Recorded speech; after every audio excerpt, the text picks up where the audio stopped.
მოგესალმებით, აი ისევ დაგიბრუნდით და მამა გიორგი ჩაჩავასთან ერთად დაგიბრუნდით. მამა იმის მერე პირველად გნახეთ და ვიზიარებ იმ ტკივილს, რაც აი მართლა მამის დაკარგვის ტოლფასია და თქვენ ამბობდით არა, ჩვენ ვიყავით გადაცემა, ჩვენ გადაცემაც კი გავაკეთეთ გარდაცვალების შემდეგ. პანაშვიძე მამა რაც იყავით, მამა იმის მერე რაღაცნაირად თქვენ რო თქვით, რომ მე რო გადავიხადეო, ხო? ხო, პანაშვიძე, ხო, ჩვენ ვიყავით იქ.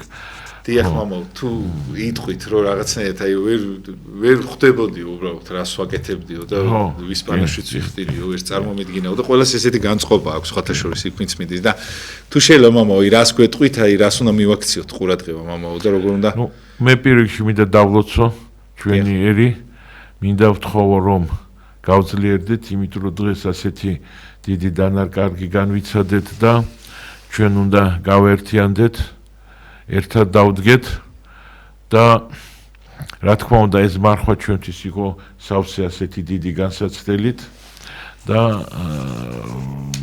ჯერჯერობით იცით აი ბოლომდე განცდამდე ვერც მიდის ეს ყველაფერი გონებით ნუ კი ინფორმაციულად კი მესმის მაგრამ განცდის ახლაც ვიყავით ჩვენ მრევლთან ზობას კვირას საღამოს ვიყავით იქ პანაშვიდი გადავიხადეთ და რო ვიხდიდი და მიცვალებული სახელს რო პატრიარქის სახელს რო ტიტულს ვამბობდი არც მჯეროდა მე ვთქვი რამე ხوار მეშლება ხო იმდენად მიუღებელი იყო ეს ჩემთვის და რაღაცა ჯერჯერობით ვერ შევეგუეთ ანუ ჩვენ ბოლომდე ჯერ ვერც კი მივხვდით განცდის დონეზე ჯერჯერობით გონების დონეზე მივხვდით და განცდამდე კიდე ნელ-ნელა მივა ეს ყველაფერი და რა თქმა უნდა რა ვიცი ჩემთვის ჩემი ცხოვრების რაღაც ნაწილი წავიდა სამუდამოდ იმიტომ რომ ამდენი წელიწადი რო იყო დაკავშირებული პატრიარქთან ხლა ნუ ისე ვამბობ დღეს იცით რაღაცა შენი ნაწილი რო მოგაგლიჯონ და წაიღონ რომ აი ასეთი მდგომარეობა არის და რა თქმა უნდა ჩვენ კიდე დიდხანს ვიქნებით ამ მდგომარეობაში მაგრამ მე მაშინაც როცა ჩვენ შევხვდით თქვი რომ თუ ჩვენ გვინდა მართლა რომ პატრიარქის ილია მეორის სიყვარული გამოვამჟღავნოთ აი ახლა ჩვენ უნდა ვიყოთ ისეთები როგორიც მას უნდოდა რომ ჩვენ ყოფილიყავით აი როგორი უნდოდა აი იცით რა არის აი პატრიარქმა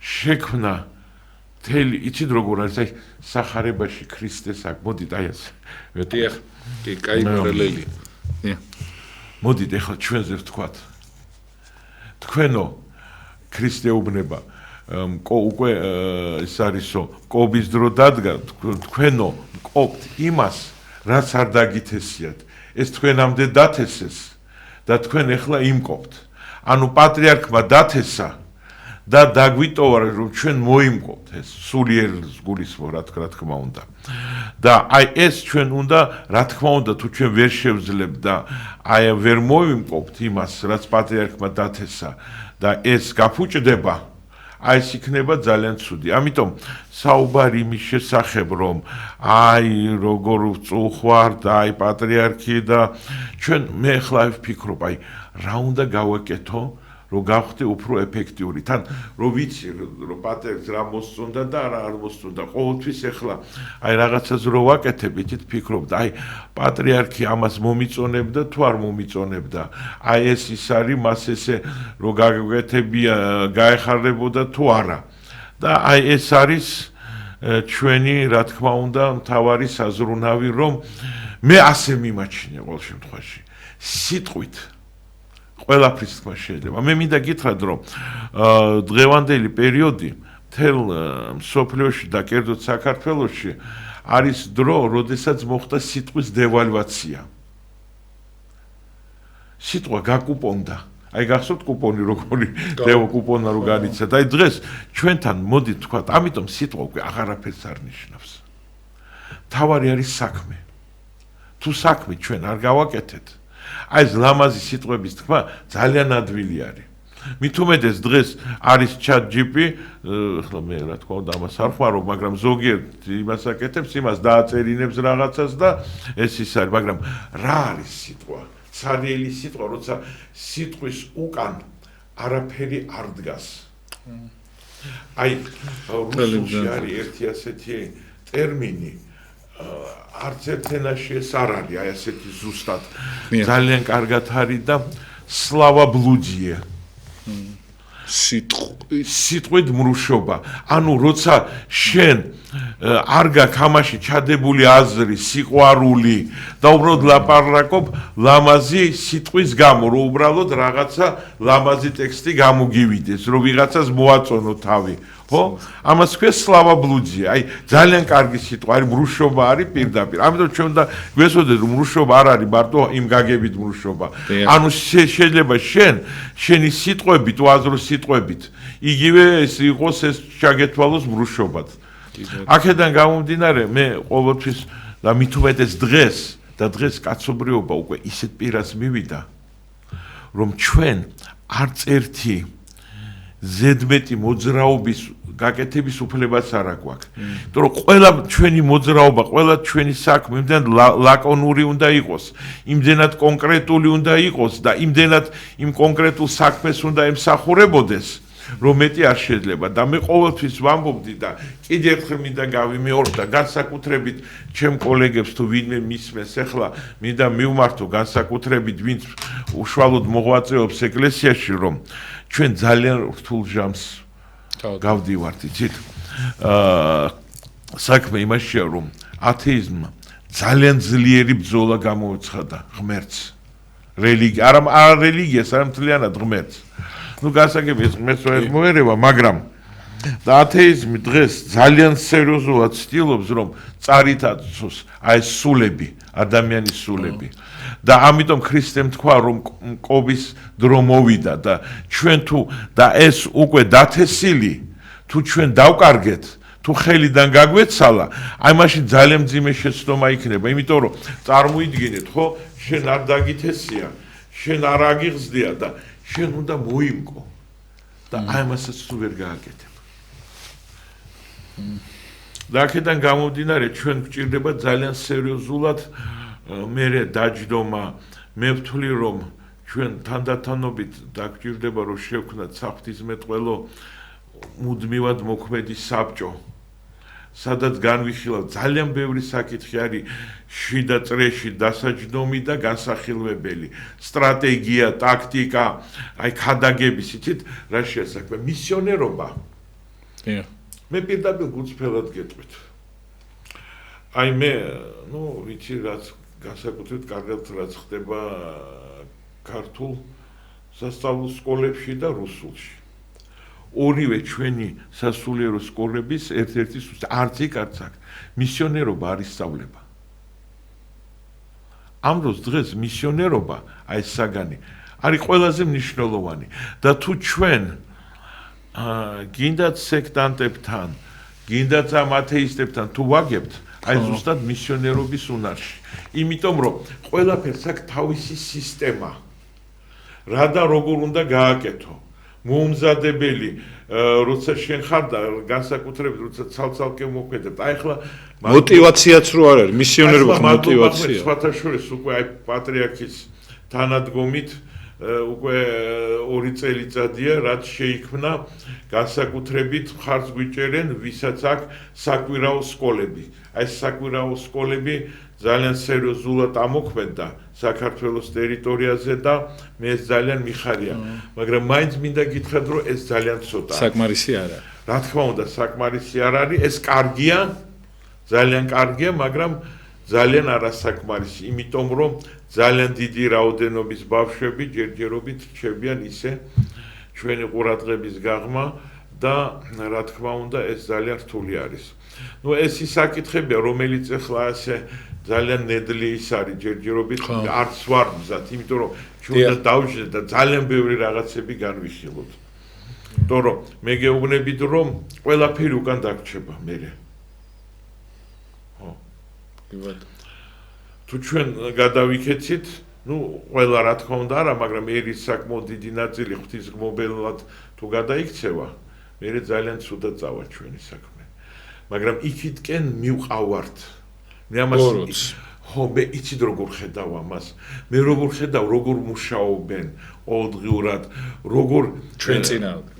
კი, რელიგიის წინააღმდეგ, როგორ მიდის ეს მუშაობა, რანაირად მიდის სასწავლო ცენტრებში, იმაში, ყველანაირად. მე მინდა გითხრათ, რომ დღეს ბრიტანეთში რელიგიას თუ ახსენებენ მხოლოდ საქილიკოდ.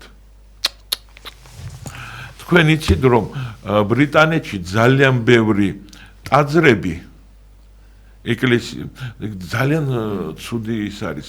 ჯერ კიდე 2006 წელზე გეუბნებით, 2006 წელს იმის გამო რომ მრევლი უკვე აღარ ყავთ, აღარ წდადიან ეკლესია, მაგრამ იქ გადავშვეთ ლონდონში, ხო? შენობა ნაგებობები ძალიან ძვირი ღირს და მისი გაქირავება ძალიან სარფიანია და ეკლესიები აქვთ გაქირავებული პაბებად. ლუდის პაბებად. დისკოტეკებად და რავი, ბევრი რაღაც. და გაყიდულიც აქვს, მამა. ესე იგი, ერთი და თან ამ პაბებს ჩერჩს ეძახიან, ანუ ეკლესია. და ერთი ქართველი ბიჭი და მომიყვა, რომ იქ სადღაც მუშაობდა და მასთან ერთად ერთი ბრიტანელი მუშაობს და რო ვეკითხებოდი ხოლმე რას აკეთებ კვირას. I'm going to church ეუბნებოდა და ამას ეხა ვიმე როგორი მორწმუნე ადამიანია რაღაც თურმე ეს church გადაკეთებულია პაბად. კი არა, ეკლესია იგი ანგლიკანური ეკლესიის კუთვნილება არის, მაგრამ პაბად არის გაქირავებული. საუკეთესო შემთხვევაში კალათბურთის დარბაზი არის. ნუ კალათბურთის დარბაზი კიდე არ აუშვას, იქ ბავშვები რომ მოდიან და მაინც კალათბურთს რო თამაშობენ, ეს მაინც ჯობია იმას, რომ იქ პაბი იყოს, ხო? მივლენ თანაც დათვრებიან და მე 1000 რაღაცა. აქედან გამომდინარე, მაგრამ მე მინდა გითხრათ, საბერძნეთშიც უკვე კრიზისი არის. ჩვენ როცა მრავალი წლის წინ ვიყავით საბერძნეთში, კვირა დღეს მივედით ათენის საკათედრო ტაძარში. მე ხლა არ მინდა ტრაბახი და რაღაცა და მივედით, დავჯექით, ეხლა ველოდებით, მოვიდა ათენის მთავარეპისკოპოსი, ტირვა დაიწყო და რო გადავხედე იქაურ მრევლს, ანუ ჩვენ ვინც ვიყავით ჩასულები, უფრო მეტი ვიყავით, ვიდრე ადგილობრივი მრევლი იყო. ჩემი ტაძრის მრევლი ვინც ჩავიდა, ანუ იმ დღეს ჩვენ გავაძლიერეთ, ასე რომ ვთქვათ, ფონი, იმ წირვის ფონი, ანუ რო ტაძარში ეს ათენში მთავარეპისკოპოსი საკათედრო ტაძარში საკვირაო წირვის დროს. ნუ კვირა რო დაემთხვა, რა თქმა უნდა, წავედით, გვინდოდა დავსწრებულიყავით ათენის მას მთავარეპისკოპოსის წირვას და რო გადავხედე შემეშინდა. აი ესეთი მდგომარეობა არის. ამიტომ კი, ნუ საბერძნეთში ჯერჯერობით კიდე რაღაცა, მაგრამ იქაც უკვე საკმაოდ ცუდად არის საქმეები. მე მინდა გითხრათ. ამიტომ ჩვენ არა გვაქვს ესეთი არავითარი ფუფუნება, რომ რაღაცა მოვდუნდეთ. ისე ვიყოთ, რომ ხო, აი რაღაცა, ყველაფერი არაუშავ რა, ნუ ხო, აი ახლა ხო ჯერჯერობით ასე არის, ხო? მაგრამ ეს არის ჯერჯერობით.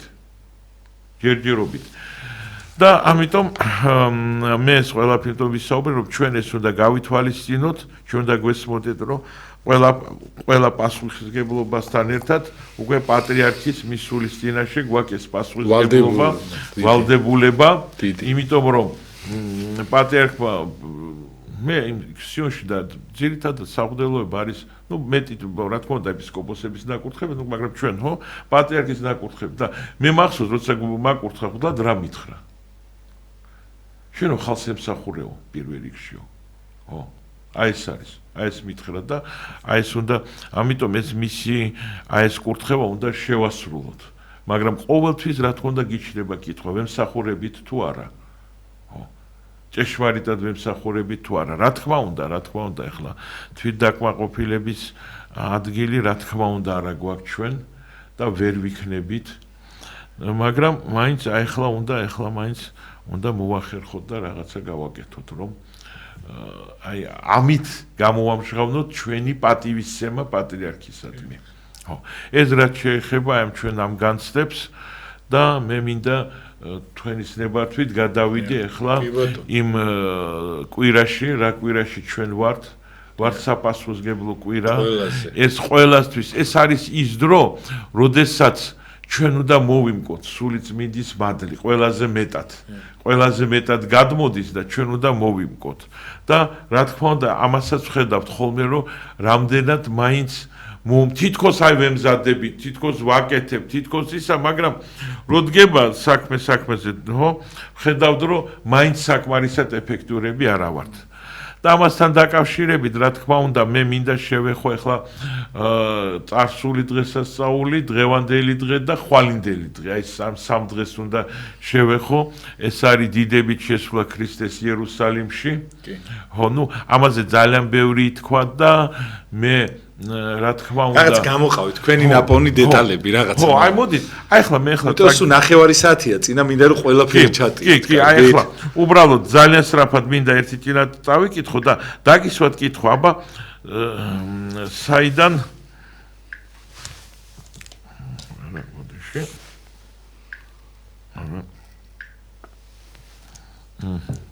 აი მოდ მე ახლა წავიკითხავთ. იხარე დიდად სიონის ასულო, დაეცი ყიჟინა იერუსალიმის ასულო, აჰა შენი მეფე მოდის შენთან მართალი და გამარჯვებული, თვინიერია ის და ამხედრებულია სახედარსა და ჩოჩორზე ხდალი ვირის ნაშიერზე. აბა საიდან წავიკითხე მე?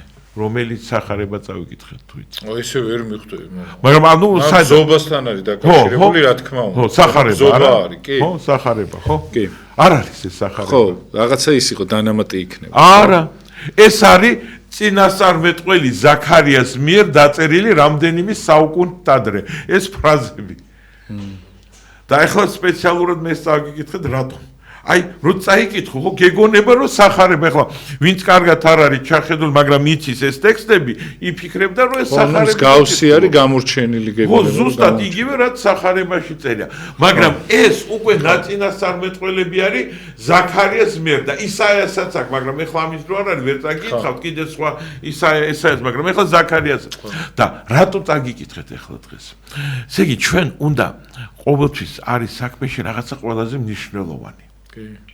და ყველაზე მნიშვნელოვანი ცით რა არის? არის ის რომ ჩვენ უნდა გვესმოდეს რომ ქრისტე თავისით არაფერს არ აკეთებდა. აი რომ მას რო აბრალებდნენ რომ აი ხო არის ბრალდებები რომ მოვიდა რაღაც არეულობა შემოიტანა, ხო? ესენი საბოლოო ჯამში აი ამ ებრაელებთან რაბინებში ქრისტე იყო ვიღაც ეს არის ჯაყის ისა მეთაური იყო ჯაყება მოაწყო მათი რელიგიის წინააღმდეგ ისინი ასე აღვიქვამდნენ. ამ დროს თქვენ ნახეთ ზუსტად ერთადერთი ქრისტე რაც დაარღვია იქ ეს არის შაბათი. რომ ამბობდა რომ ღმერთის შაბათის ღმერთიც არისო, უფალი არისო ღმერთიო. დანარჩენი ყველაფერი შაბათი შეიქმნა კაცისთვის და არა კაცი შაბათის. ხო და დანარჩენი აი ყველა ქრისტეს აი ესეთი მნიშვნელოვანი ქმედება რაც ჩვენ ვიცით. აი ასეთი ძველ აღთქმაში თან ის ახლა ვინც იცის თორა და ვისაც არის ძველი აღთქმა იცის იქ ვერავის ვერ მოატყუებ რომ ის იყო რამდენიმე საუკუნით ადრე დაწერილი. ხო? ესე იგი ქრისტემ ზუსტად ზედმიწევნით შეასრულა ის, რაც იყო ნაწინასწარმეტყველები. ანუ მან მოვიდა რომ აღასრულოს მამისნება და წინასწარმეტყველების წინასწარმეტყველება. აი ეს არის მთავარი ჩვენ უნდა გვესმოდეს. ანუ ჩვენ არ უნდა გვესმოდეს რომ მიუხედავად რომ ქრისტე იყო ღმერთი არის ესეთი გამონათქვამი რომ ქრისტე არ იყო თავისუფალი მხატვარი. ხო იცით, ესეთი გამონათქვამი არის ვიღაცებზე რომ თავისუფალი მხატვარი, ანუ რასაც უნდა იმას აკეთებს. აი ესეთი არსებობს ასეთი ტერმინი, ხო? საერთოდ ადამიანს იწვიან ზოგადად. ანუ ქრისტე ზუსტად ზედმიწევნით ამას ყველაფერს ასრულებდა. და ახლა გადავიდეთ უშუალოდ აი თქვენ თუ რო იცოდეთ საიდან წამოვიდა ქრისტე? იცით ეს რომელი ადგილი იყო? საიდან დაიწყო სულელობა იერუსალიმამდე? იქ სადაც აცხობენ მიწოდების პურებს.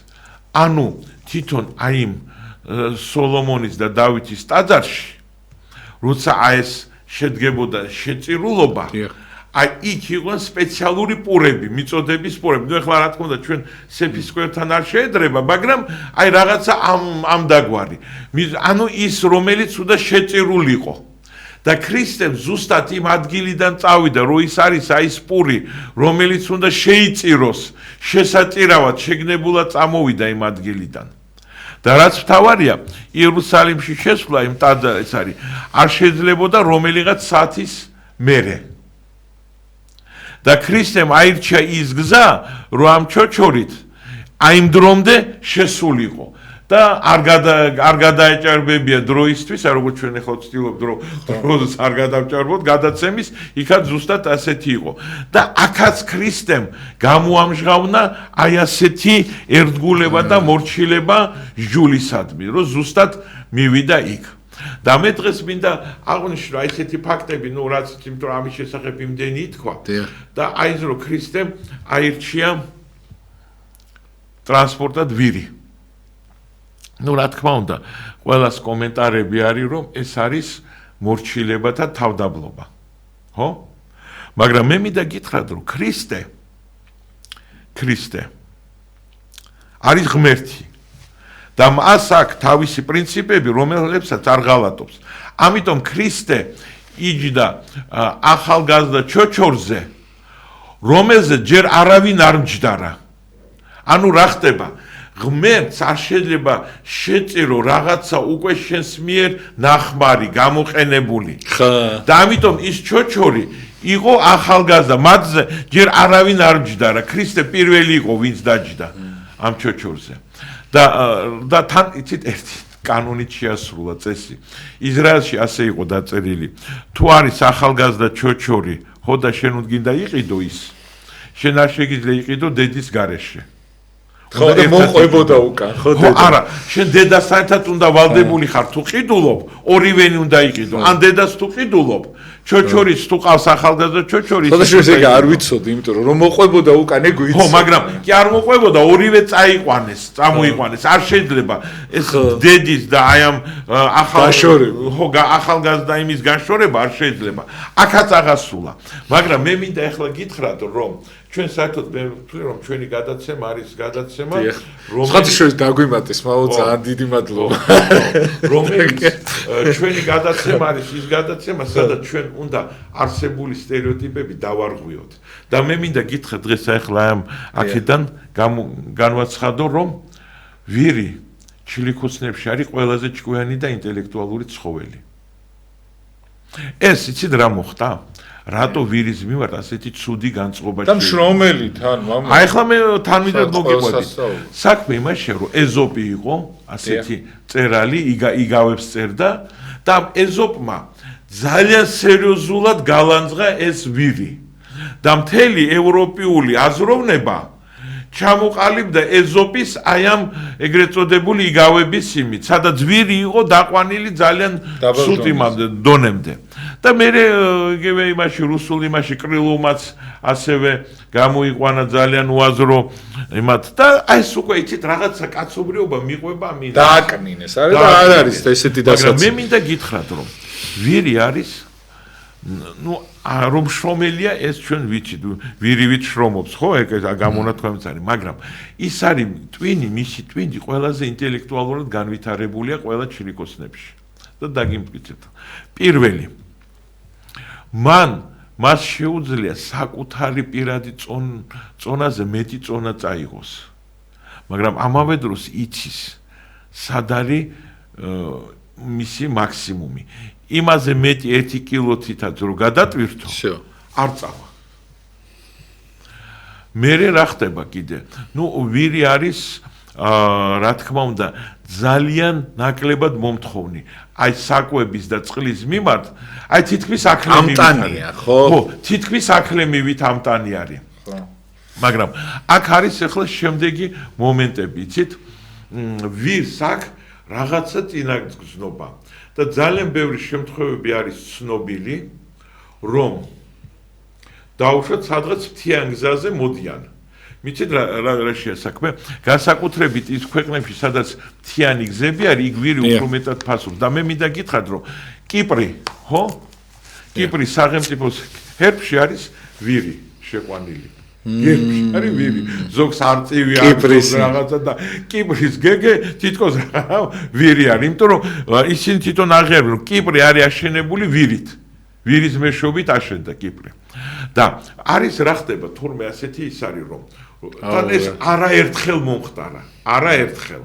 თორემ ერთი დაუჯერნო ვიფიქრებდით რომ რაღაცა, მაგრამ ცნობილია, დაგროვილი არის ბევრი ფაქტები, როცა ვირი მოდიოდა სადღაც მთიან გზაზე და მოსახვევთან რომ მივიდა, გაჩერდა და აღარ წავიდა. იყო შემთხვევა, რომ პატრონმა ცემამ წარეთ ურტყას სულ ჯოხში, არ წავიდა და ამასობაში მან გაიგო, რომ მოსახვევის უკან თიდან წამოვიდა ზვავი ქვების.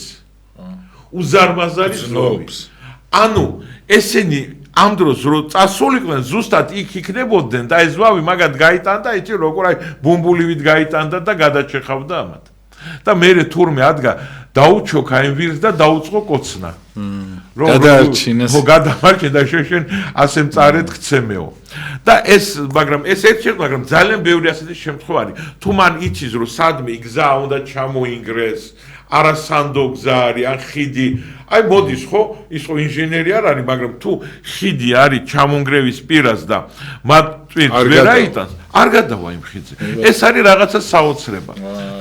და რაც მთავარია, ვირს აქ ყველაზე საუკეთესო მოტორიკა ჩლიქოსნებში. აი ბოლოში ყველაზე მთავარს მე გეტყვით, მაგრამ მოტორიკა, ანუ ვირს შეუძლია ერთდროულად ყველა 4-ვე ფეხი ცალ-ცალკე მიმართულებით წაიღოს. ხო, ხატია კიდევაც ხშირად ესეთი გაში. ცალ-ცალკე, აი იმოძოს ეს ფეხი აქეთ დადოს, ეს ერთდროულად ერთი წამის განმავლობაში ყველა ფეხი სხვადასხვა მიმართულებით ამოძრავს. არავის არ შეუძლია. ცხენსაც უჭერს, იმიტომ კიბეზე ასვლა. და ვირი კიბეზე არის ჩვეულებრივად, აი ადამიანივით არის კიბეზე, იმიტომ რომ მას აქვს ეს ყველაზე განვითარებული მოტორიკა. მაგრამ ეხლა ჩვენ ბოლოში მივალთ იქამდე, რაც მართლაც ქრისტიანობას ეხება. იცით რა არის? საქმე იმაში არის, რომ რიგ ქვეყნებში თურმე ხდება ისეთი სიტუაცია, რომ ყავთ ცხვარი, მაგრამ რატომღაც, ის მოკვდა, ავად გახდა, ან არ იყო, ან რაღაცა პრობლემა შეიქმნა და მეცხვარე ძაღლები არ ყავთ. და თუ არ ყავთ მეცხვარე ძაღლები, ისინი ვირებს გამოუშვებენ და ვირები ასრულებენ მეცხვარე ძაღლს, ანუ იცავენ ცხვარს.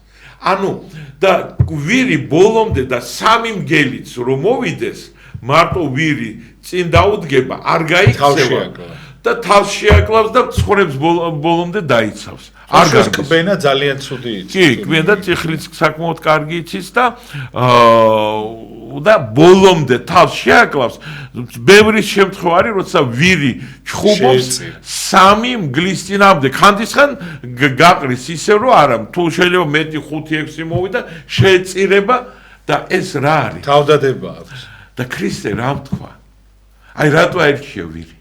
იმიტომ რომ მან თქვა რომ ესე იგი მწყემსი კეთილიო არ მიატოვებს როცა მგლები მოვლენო, ესე იგი დაქირავებული მწყემსი გაიქცევაო და მიატოვებს ცხვრებს მგლების საძიძგნად და მწყემსი მართალი არ მიატოვებსო და დარჩება და ბოლომდე დაიცავს თავის ფარასო. და აი ეს არის, ანუ ეს არის იმისისა, რომ ჩვენ სასულიერო პირები, რაც არ უნდა მოხდეს, ჩვენი მწყემსი არ უნდა მივატოვოთ. არ უნდა მივატოვოთ.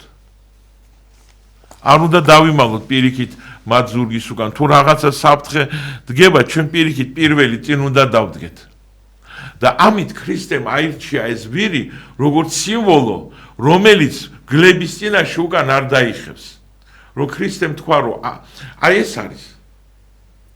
და ცხენი არა, რა თქმა უნდა, ვერ ცხენი, ვერავინ ვერ იმას იზავს. ერთადერთი ვირი, ვისაც შეუძლია გლებს დაუდგეს და ძალიან კარგად გძნობს და საკმარისია შორს უკვე გამოჩენ გლები, აი ძაღლივით, იმ წუთში რეაქცია, იმ წუთში გამოვა, წინ დახვდება და არ მიუშვებს, რომ აი ეს მგლები მივიდნენ იმასთან, ცხვრებთან. მადლობა ძალიან. და იმიტომ არის რომ ჩვენ უნდა ქრისტე, ამიტომ ჩვენ უნდა გვესმოდეს, როცა ჩვენ კითხულობთ სახარებას ხანდისხან ძალიან იოლად ხდები და ხო ვიღაცა წაი ნუ ვირი არის ნუ ყველა თქვა თუ თავდაბლობა მორჩილება არა ქრისტე ღმერთია და მისი ეს სამყარო მისი არის შექმნილი და ყველა დეტალს აქვს მნიშვნელობა ხო და მან იცის როგორი და რა შექმნა და მან იცის რომ ვირი შექმნა ერთ-ერთი ინტელექტუალურ ცხოველად ჩილიქოსნებში სხვათა შორის ძალიან ისეთი ერთგულებად იცის მოფერებად იცის ეჩვევა კიდევაც პატრონთან სიყვარულით იცის და ასე შემდეგ ხო და ამიტომ რაკი ჩვენ ხედავთ ამიტომ როცა ჩვენ აქაც მაგალითი არის როგორ უნდა წავიკითხოთ სახარება ხო ჩვენ ძალიან ზერელად არ უნდა ვქნათ ნუ ვირი ხო აირჩე ვირი თითქოს ნუ ამით დავხურეთ თემა ამ დროს თურმე არა თურმე ქრისტემ თავისთვის საუკეთესო აირჩია ეს ჩვენ გვეგონა გონია რომ არა უბრალოდ ხო მან ყველაზე ინტელექტუალური ყველაფრით გველაპარაკება ყველა დეტალით ყველა დეტალით გველაპარაკება დიახ და მამო კიდე რა უნდა ამოვიკითხო ხაი წითელ პარასკევზე მინდა იმიტომ რომ აი ავაზაკებზე თქვენ ძალიან საინტერესო კი ბატონო მაგრამ მოდით წითელ პარასკევზე მივალთ ეს ორი მნიშვნელოვანი კი ოღონდ მინდა რომ ჩავიკითხო ჩავეტებით აი ეხლა იმიტომ რომ დღეს ეხლა ძალიან მძიმე დღე გვაქვს ეხლა ჩვენ კი ეხლა თითქოს დავიწყეთ საუბარი რაღაცა ცოტა კაი ხასიათზე დავდექით მაგრამ ერთ-ერთი უმძიმე აი წითელ პარასკევთან შედარებით ერთ-ერთი უმძიმესი დღე გვაქვს. მეორე ადგილზეა რა ეს შეპირება გაცემა და ისეთ ხო. ანუ იუდას გაცემა. ქრისტეს გაცემა. და რატო განვისით? ახლა მოდი თქვათ რატო განვისით ჩვენ ამას ასე. ნუ რა თქმა უნდა ეს იყო მისი მოწაფე იყო პირველ რიგში.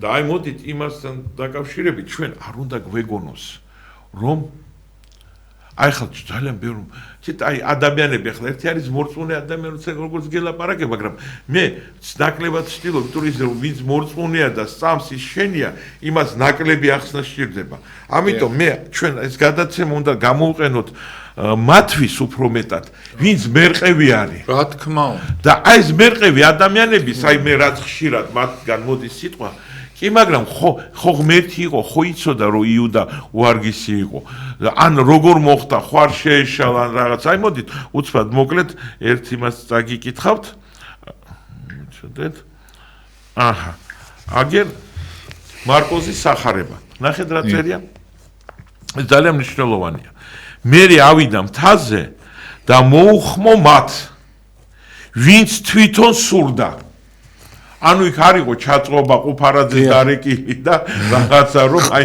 საიდან გაგახსენდა ხო და ნუ აი ყუფარაძე მართლა ხო ის ხო ვიღაცა როცა ეგონა რომ ვიღაცამ დაუთქა რომ აი ეს ჩემი ახლობელი მიიღე რა მოციქულად ხო და ყუფარაძეს და ანუ ნახეთ რა თქვა აი ნახეთ ეს არის იცი როგორ არის აი როგორც იმასავით აი ლურსმანს რო ჩაჭედა ბოლომდე ნახე რა სიტყვა ვინც თვითონ სურდა მორჩა ამით დახურულია ნებისმიერი განხილვა ამის შემდეგ და მივიდნენ მასთან. აირჩია 12 რათა ყოფილიყვნენ და რისთვის აირჩია? აი რისთვის აირჩია ესენი? რათა ყოფილიყვნენ მასთან და საქადაგებლად წარეგზავნა ისინი. აი ამისთვის აირჩია ესენი. და რათა ჰქონოდათ სნეულთა განკურნებისა და ეშმაკთა განდევნის ძალა. აი ეს იყო ანუ ჩვენ ვხედავთ რისთვის აირჩია მან ეს მოწაფეები. ანუ აქ ესე იგი თვითონ ვინც აირჩია. всё, ესე იგი იუდაც უნდა ყოფილიყო არჩეული იქ. და აქედან გამომდინე ახლა ჩვენ უნდა განვიხილოთ ეს ფაქტი თუ აი რატო როგორ მოხდა საერთოდ აი იურისპრუდენციაში როგორ ნორმალურ იურისპრუდენციაში როცა რაღაც ადამიანი ჩაიდეს ძიმე დანაშაულს ხო ძალიან ძიმე დანაშაულს ის დანაშაულს მე ფსიქოლოგები ფსიქიატრები სწავლობენ ხო მიკვლევენ კი მან ჩაიდინა მაგრამ რამ გამოიწვია რამ განაპირობა აქამდე რამ მიიყვანა და ამიტომ ჩვენც აი ესე იგი ძალიან ესეთი მოკლედ იმიტომ რომ დრო ცოტა გვაქვს რომ ყველაფერს მოვასწროთ ძალიან მოკლედ შევეხოთ აი ამ იმას და ნახეთ რა ხდება იუდა ისკარიოტელი ნუ ეს ისკარიოტელი ეს არის რამდენიმე ვერსია რომ დანი დადიოდნენ რაღაც ხო კარიოტიდან არის ან ესკარიოტი არის იერუსალიმის შემოგარენს ეძახდნენ ან და ესე იგი კარით დადიოდა ანუ დანით დადიოდა მაგრამ რაში იყო საქმე უფრო მაინც ჩვენ გონია რომ დანი დადიოდა რატომ? იმიტომ რომ ყულაბა ებარა. მას ებარა ყულაბა. დიახ. და ჩვენ ახლა ამას მომდინ დრო აღარ ვარ, მაგრამ ისე გეტყვით ზეპირად რომ ივანე სახარებაში წერია რომ ჩვენ იცით იქ ეს ადგილი არის სადაც მან მივიდა ლაზარეს სახლში, სადაც ლაზარე აღადგინა და მართა მაიღო და ფეხებზე მიასხა მას აი ეს ნარდის ზეთი. ხო, ძვირფასი. ძვირფასი. და იუდამ თქვა რომ კი მაგრამ ახლა ეს 300 დრახკანის ზეთი რატო დავხარჯეთო? როცა შეეძლოთ ესო ღარიბებისთვის გაგვიყიდა და მიგვეცა. და იქ ნახეთ იოანე რას წერს. მან ასე თქვა, არა იმიტომ რომ მართლა ღარიბების ზრუნავდა, არავით რომ პარავი იყო. რომ მეტი შეხვედრო და მოეპარა. ხო, პარავი, იმიტომ რომ რაში იყო საქმე და თორსო ბერნული სიტყვა იღაც იღებდა აი ამ ყულაბაში ფულს, მაგრამ იღებდა მეორე მშო რომ იღებდა თავისთვის იღებდა იმ ყულაბიდან. ხო. და უკვე იცით როგორ ის აი ერთი ჩვენც ვამბობთ რომ პატარა ცოდვა რა უჭირს. აი იმ პატარა ცოდვამ ნელ-ნელა ისე გახწნა რომ ღმერთი გაყიდა. რომ მერე უკვე როდესაც ის მივიდა, მან ესე იგი იცით მაგრამ მე იცით ეს თქო თქო ჩემი თეოლოგუმენი არის, მაგრამ საპირადი აზრი, მაგრამ მე მგონი მაინც რომ მან პიროვნულად ვერ აიტანა ქრისტეს სიდიადე და ის იყო აი მელკი ადამიანი იყო. ხო. და არ იყო ესეთი დიდი პიროვნება. ზუსტად მელკი. ხო, მელკი ადამიანი იყო და ამიტომ აი ეს ქრისტეს სიდიადე გაჭყლიტა ის როგორც პიროვნება. მან შტილქვეშ ყოფნა ვერ აიტანა. მაგრამ რო შტილქვეშ კიდე არ შოს გაიჭყლიტა იმ სიწმინდით. და ამიტომ თვითონაც აღარ იცოდა რა საკეთებდა. ბოლომდე იმიტომ რომ გაჭყლეტილი იყო იმ დროს აი ამ სიდიადით და მივიდა და უთხრა რამდენს გადამიხდით რომ ჩაგაბაროთ ის თქვენ. ხო. და მას მისცეს 30 ვერცხლი და მე მინდა გითხრათ რომ ეს ისეთი პატარა ფული იყო. ეს რო მე ხო გადათვლი რამდენი იქნება ეს რამდენ ფულზე. აი რასაც უხდიან იქ როცა მოყავთ მონები მუშა რომელმაც მთელი დღე მინდორში ან ვენახში ან მინდორში უნდა იმუშაოს და დღეში რასაც მას უხდიან 4 თვის თანხარი. ანუ აი მუშა რომ მოვიდეს 4 თვე რომ იმუშაოს, აი 30 ვერც საბოლოო ჯამში აიღებს 30 ვერს. აი ამდენი იყო.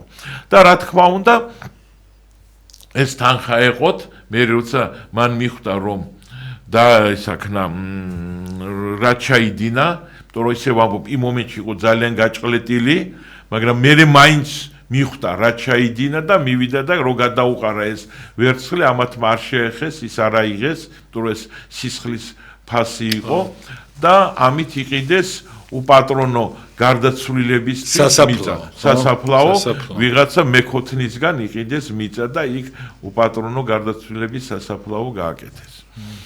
და აი ეს არის რაც შეეხება თვითონ იმას პარასკევს წითელს. ეხლა მაგრამ ჩვენ უნდა ხვალინდელ დღესაც გადავიდეთ, იმიტომ რომ კი მამა უბრალოდ 10 წუთია. კი, მაგრამ უნდა მოახდინოთ, რომ ხვალინდელი დღე ძალიან მნიშვნელოვანია. დიდი ხუჩაბათი ზიარება. დიდი ხუჩაბათი, ხვალინდელი დღე. ფეხები რო დაბანა თან როგორ სახური. ნუ ეს თავდაბლობად ფეხები რო დაბანა. აქ უკვე მოციქულების თურმე მე ხედავ მოციქულების დანაშაული იყო. რატომ იცით? რო დაიწყო ეს საერთმოსერობა, მაგან ხო არ დაბანა, ჯერ ხო არ დაბანა თავიდან, მერე დაბანა. და რატომ? რომ მოვიდნენ ისინი, დაჯდნენ, ჭამდნენ, ხო? და რა ხდება იცით იქ პალესტინაში? იქ პრაქტიკულად ფეხსაცმელი არ ქონდათ მაგათ, ან რაღაც სანდლის მაგდაგვარი ეცვათ, ან ფეხშიშველები დადიოდნენ. ამიტომ როცა სტუმარი მოდიოდა ოჯახში, პირველ რიგში მას აი ჩვენთან ახლა რომ შეთავაზებენ ხელების დაბანვა, იქ თავაზობდნენ ფეხის დაბანვა და ეს იყო პატივისცემა თუ ოდნავ მაინც შენ პატივისცემა ქონდა უნდა ფეხები უნდა ან დაჟე თუ პატივისცემ ჩვენ თვითონ დაუბან რასაც აბრამა გააკეთა როცა წმინდა სამება ნუ არც იცოდა სამება გამოეცხადა ხო და ახლა ნახეთ ქრისტე მოვიდა არიან ეს მოწაფეები ჭამენ სავენ და არავინ არ იფიქრა რომ მოდი ჩვენ მოძღვარს ფეხები დაუბანოთ თან იქ დევს ესე იგი ის დევს რა ქვია ტაშრივით რაღაცა ჯამი და ჭურჭელი რომელშიც წყალი ასხია და პირსახოციც დევს იქ მაგრამ ყველა სახში იყო იმიტომ რომ მზად რო ყოფილა ამათ არც ერთ აზრად არ მოვიდა და არავის რო არ მოვიდა აზრად მაცხოვრმა იქით გააკეთა ანუ წესით ეს უნდა მოწაფეებს გაეკეთებიათ მაგრამ არ გააკეთე. არა, ლოგიკურად შევიდნენ, ხო? დაუშვათ, აი, ხო, მე არ ვიცი, მე კი არ მინდა ვიტრაბა ხო, მაგრამ მე შევედი, ხო? ხო? და ჩემი მოძღვარი არის ის არის, რა ქვია? მოსული დაღლილი, ფეხში შվել ამ პალესტინაში მთელი დღე ესეთი და ყველაზე მეტად რაც ეღლება, ეს არის ფეხის ტერფი. ხო უნდა დამებანა. აი თქვენ რო ყოფილიყავით რა სიზავდით? მოგივიდოდათ ეს აზრად რომ მოდი მე დავგვანო ხო მოგივიდოდათ ამათ არ მოვიდათ და რო ეს გათვლილიც იყო ხო მამა რო ანუ იქით მსახურიო თქვენ და ვისაც უნდა მაგრამ ყველა ყოველთვის ღმერთი კი გვემსახურება მაგრამ ჩვენ ყოველთვის ჯერ გვაძლევს შანსს რომ ჩვენ ეს გავაკეთოთ აი ზუსტად ჩვენ გავაკეთოთ და ელოდება მაგრამ როცა ჩვენ ვერ ვაკეთებთ აი იგივე პატრიარქი რა აი ძალიან ეკლესიაში ძალიან ბევრი საქმე რომელიც ჩვენი გასაკეთებელი იყო პატრიარქმა ჩვენს მაგივრად გააკეთა. აუ რა მაგარი ის გააკეთეთ რა კურსიდან დაგვენახეთ ეს ყველა. აი ეს არის და ამიტომ ეს არის ის რაც ჩვენ და კიდე ერთი მომენტი რა თქმა უნდა აი მე მინდა წაგიკითხოთ რომ ჩვენ ძალიან სწორედ გვესმოდეს აი ერთი წამით ბოდიში ეს აუცილებელი რომ ხვალინდელი დღე ძალიან მნიშვნელოვანი არის. მე მინდა გითხრათ რომ ხვალინდელი დღე იმდენ თან ხვალინდელი დღის ზიარება იმდენად მნიშვნელოვანია რომ მისი მნიშვნელობის გადაჭარბება უბრალოდ შეუძლებელია. ეხლა ჩვენ კიდე 2 საათიანი გადაცემა მოვაწყოთ ამასთან დაკავშირებით. მაინც ვერ დავხურავთ იმ თემას. და აი მოდით ეხლა ვნახოთ, იცით? აი საერთოდ ზიარებასთან დაკავშირებით, ხო? დიახ. ჩვენ ვიცით აი საიდუმლო სერობის დროს როცა ჩვენ ვკითხულობთ რომ მიაწოდა თავის მოწაფეებს და უთხრა მათ რომ ეს ის არის მაგრამ ნახეთ ჯერ იოანეს მე-6 თავში ჯერჯერობით საიდუმლო სერობამდე ჯერ მისი მთელი მოღვაწეობა წინ არის და ნახეთ აი აქ რას ეუბნება მათ მე ყველაფერს არჩევ ძალიან ეს საერთოდ მე-6 თავი ძალიან გთხოვთ რომ გადაიკითხოთ აი ნახეთ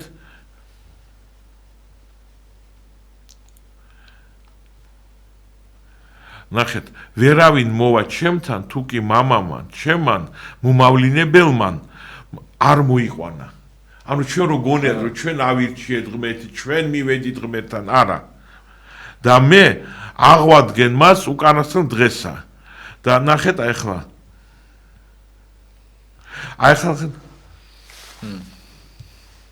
ნახეთ რა შეუგდება შემდეგი ხოლმე გამოვტო მაგრამ ძალიან ცოტა დრო გვაქვს აი რამეს უნდა წაგიკითხოთ ეს მე-6 თავში გეუბნება მე ვარ პურის სიცოცხლისა თქვენმა მამებმა მანანა ჭამეს უდაბნოში და დაიხოცნენ ესა პური რომელიც ჩამოდის ზეცით რათა ვინც მას შეჭამს არ მოკვდეს მე ვარ პური ცოცხალი რომელიც მოվել ზეცით ვინც ამ პურს შეჭამს უკუნისამდე იცოცხლებს პური რომელიც მე მოგცემთ ჩემი ხორცია რასაც გავცემ ქვეყნის სიცოცხლისათვის აი ანუ ნახეთ აი უფრო მეტად არის ახსნილი უკვე მე-6 თავში ის უკვე ამზადებს აი მზიარებისთვის და მე მინდა რომ აი ვინც მომისმეს კარგად წაიკითხოს ეს ისა და მე უთხრა მათ იესომ ჭეშმარიტად გეუბნები თქვენ თუ კი არ შეჭამთ კაცისა ძის ხორცს და არ შესვავთ მის სისხლს არ გექნება ციცოცხლე თქვენი საუკუნო აი ეს არის ამიტომ ხვალ აი ახლა ეს მე დარწმუნებული რომ სადღაც 90% დღეს ვინც გვისმენს ხვალ წავლენ და ეზიარებიან და მათ უნდა ესმოდეთ სად მიდიან და ხვალ როგორი დღე არის მნიშვნელოვანი დღე არის და იქ კიდე გვეუბნება რომ როცა ისინი ეზიარებიანო მე ვარ მათში და ისინი არიან ჩემში ამ დროს მაზიარებელი აი ზიარების მნიშვნელობა ძალიან მნიშვნელოვანია იმიტომ რომ ზიარება ეს არის მორწმუნე ადამიანის მისი ლოცვის ქმედების კულმინაციური მომენტი არის და ეს უნდა ძალიან ნათლად გვესმოდეს რატო ვაკეთებთ ამას კი ბატონო ხო აი ეს რაც შეეხება ხვალინდელ ზიარებას და რა თქმა უნდა ჩვენ ხვალინდელი დღე გვაქვს და მერე ზეგინდელი დღე გვაქვს ძალიან მძიმე დღე წითელი პარასკევი და ამასთან დაკავშირებით მე იგივე მინდა გავიმეორო რასაც ჩემრელს ვეუბნები ყოველთვის ვისაც უნდა იდღესასწაულოს აღდგომა აუცილებლად უნდა წითელი პარასკევი მივიდეს და იმ ლოცვებზე დაესწროს აი ეს არის უბრალოდ მორალური და აქ არის ტექნიკური მომენტი აი წარმოვიდგინოთ თქვენ გინდათ რომ რომელიღაც თვითმფრინავში თქვათ რომელიც ჯდება თქვათ პარიზში თვითმფრინავი ჯდება პარიზში ან ათენში თვითმფრინავი რომელიც ჯდება ათენში თუ თქვენ გინდათ იყოთ იმ პასაჟირებს შორის რომელიც ჯდება ათენში თქვენ უნდა იმყოფებოდეთ იმ პასაჟირებს შორის როცა ეს თვითმფრინავი ფრინდებოდა თბილისის აეროპორტიდან ხო სწორია? კი. სხვანაირად შუაში ვერ გამოჩნდებით. ამიტომ ვისაც უნდა აღდგომის დღესასწაული მან უნდა იმგლოვიაროს წითელი პარასკევი. და მე მინდა ვთხოვთ რომ ყველანაირი ღონისძიებები იმ დღეს არავითარ შემთხვევაში უნდა ჩატარდეს ყველაფერი და ამ დღესთან დაკავშირებით წერია ზდუმდნენ ძალნი ზეცა ანგელოსთანი. ანუ მთელი ზეცა ყველა ზდუმდა იმ დღეს. და მე მინდა გითხრათ რომ აი ეს დღე არის ის დღე სადაც გაირკვა ვინ არის ვინ. ეს დღე არის იცით როგორ აი წითელ პარასკევამდე კიდე იცით ვიღაცას შეეძლო ეთქვა რომ აქეთ ნავში ვარ ვიღაცას შეეძლო ეთქვა იქითა ნავში ვარ მაგრამ ბოლოს წითელი პარასკევი იყო ის ლაკმუსის ქაღალდი სადაც გაირკვა ვინ არის ვინ. იმიტომ რომ ყოველთვის ასე არის ყველაზე ტრაგიკულ მომენტში იქ ჩდება ვინ არის ვინ ჩვენი ფასი დღეს მე აქ ახლა ტელევიზიაში რომ საუბრობ ხო ვზივარ და ჭკვიანად საუბრობ მაგრამ საკითხავია აი მართლა ყველაზე ძნელ ჟამს სად ვიქნები მე რომელ პოლუსზე ვიქნები და როგორც მაგალითი არის ეს ორი ავაზაკი ხო ერთი მარჯვენით და მეორე მარცხნივ და მე მინდა გითხრათ იმ ავაზაკმა მე სპორტულ ენაზე რო ვთქვათ გააკეთა მსოფლიოში ყველაზე უდიდესი საფინიშო რივოკი ასე რომ ვთქვა, წარმოვიდგინოთ, ესე იგი, რომელიც ღირსეულად იყო ჯვარცმული. ეკუთვნოდა თვითონ ერთმანეთს ეუბნებოდნენ, რომ ჩვენო, გვეკუთვნისო, ჩვენ რაც ჩავიდინეთ, ჩვენ გვეკუთვნის ეს ჯვართო, ჩვენ პრეტენზია არ გვაქვს. ანუ მთელი სიცოცხლე გაატარა. აი ასე და თქვა მომიხსენე მეუფალო სასუფეველსა შენსა. და თქვა ჭეშმარიტად დღეს ჩემთან იქნები სასუფეველში. ანუ მოსეზე, აბრაამზე, აარონზე, ილია წინასწარმეტყველზე, დანიელზე, ისაიაზე და ყველა დავიდზე ადრე შევიდა სასუფეველში. მაგრამ ჩვენ ამის იმედად არ უნდა ვიყოთ. რომ ჩვენ მთელი ცხოვრება ვიყოთ სოდვილები, ავაზაკები და ბოლო მომენტში რაღაცა რო თუ გვეშველება. აქედან გამომდინარე მე მინდა გითხრათ რომ მივიდეთ იქ იმიტომ რომ ნებისმიერი სიტყვა არის ყალბი განცდასთან შედარებით და ჩვენ უნდა მივიდეთ ის განვიცადოთ სიტყვა არაფერს აღარ ნიშნავს ამიტომ მე მინდა დაგლოცოთ გაგაძლიეროთ გთხოვოთ რომ ეს დღეები კიდე ძალიან ბევრი საშუალება არის რომ დავაგროვოთ მადლი იმიტომ რომ ძალიან რთულ ჟამს ცხოვრობ ჩვენ ძალიან რთულ დროს ცხოვრობ და მე მინდა რომ თქვენ რაც შეიძლება მეტი მადლი დააგროვოთ ამ კვირაში ეს არის ძალიან დიდარი კვირა მადლით და მე მინდა რომ თქვენ ამ კვირიდან გამოხვიდეთ აი მადლით გამდიდრებულები აი ეს არის ესეთი თხოვნა მაგდა. უღრმესი მადლობა, მოგილოცავთ დამდეგ ყველა დღესასწაულს და დიდი მადლობა. აუცილებლად აღდგომასთან დაკავშირებით ცალკე გადაცემას გავაკეთებთ და აუცილებლად ჩვენ ერთად ვისაუბროთ ამაზე. ძალიან საინტერესოდ საუბრობთ. მამა გიორგი ჩაჩავა გახდა ჩემი სტუმარი, ყველა დროს გადავაჭარბეთ და მე გახდით გიორგი დარასელია. გემშვიდობებით, რა თქმა უნდა, იმ სამშაბათს დასვენება იქნება, განმეორებით გავალ და 4 შაბათს, მაგრამ იქითა კვირიდან დაგიბრუნდებით აუცილებლად, სადღაც 20 რიცხვის შემდგომ აუცილებლად წარმატებებს გისურვებთ, მოგვიხსენიეთ თუ შეიძლება და კარგად ზანდებოდეთ პატიმრებს განსაკუთრებით ჩემი გულიდან აქედან ყველას მოგიკითხავთ და წარმატებები ემიგრანტებს, რა თქმა უნდა, წარმატებები დროებით.